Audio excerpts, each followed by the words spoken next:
Welcome everyone to The Bus Life. Today we are going to be installing our propane tank into our new bus conversion.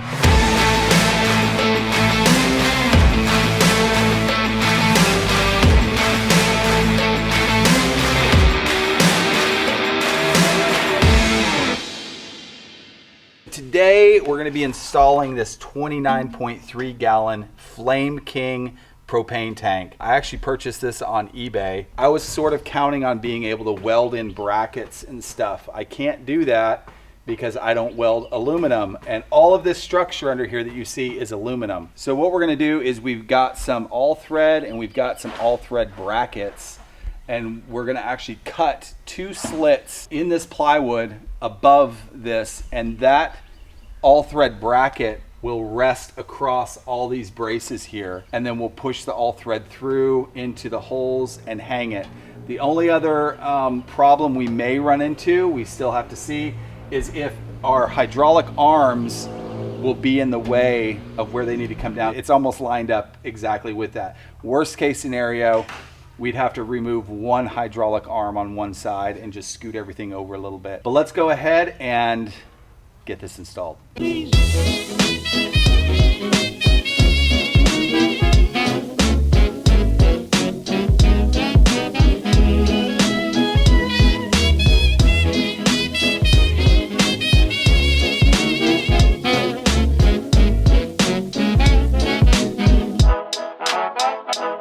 All right guys, so we just got our beams in place, and now what I've got is I've got these brackets that will go down over our beam and clamp up to this beam here and pinch that in place and not allow it to move. And that's what we're gonna do.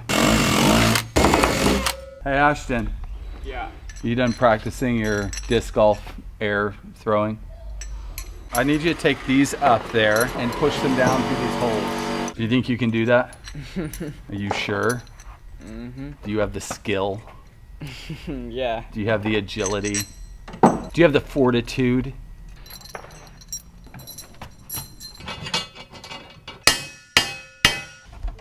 You want to grab me the socket set, Ashton?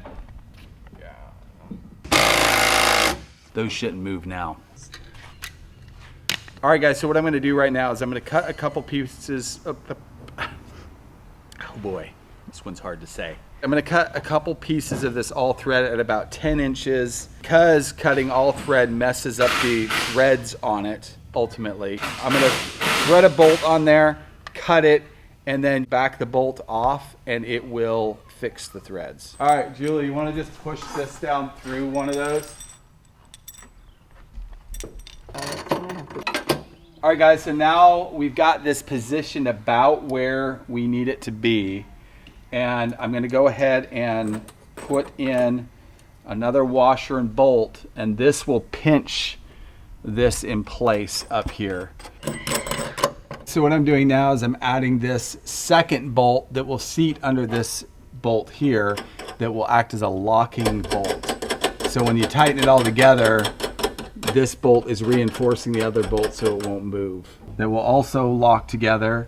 Then we'll have a washer under the flange from the propane tank, and then another bolt and washer. It's quite involved. So the next step is going to take some teamwork. We're getting ready to lift our tank in place to see if everything's even going to work right. And then Julie's going to put our washers in and our bolts in to kind of hold it in place. Ashton, you ready? Here, hold on. Just get that one corner in. Drop it down. Oh gosh. Now it's not in the hole. It's not? Well, when you moved it. All right. Okay. So I'm just tightening the bolts right now and then adjusting my locking bolts. All right, so we now have our 29-gallon propane tank installed.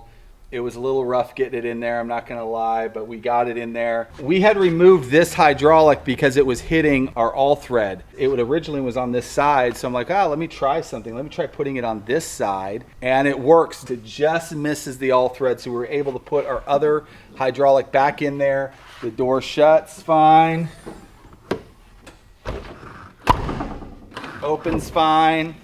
we will build a wall behind this, and we're gonna also utilize the space underneath it. At the same time, we're gonna put some sort of a vent in here. So this is gonna be sealed off from the rest of the coach. So there's no way any leaking propane, if that ever happened, will not be getting into the rest of the coach.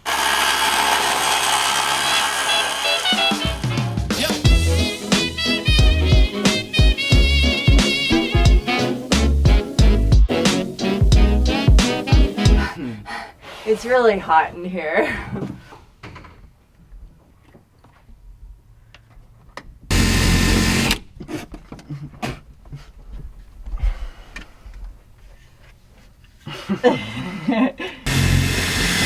We have to pre-drill these, even though they're self-tappers, because this metal is way too hard for these to go into.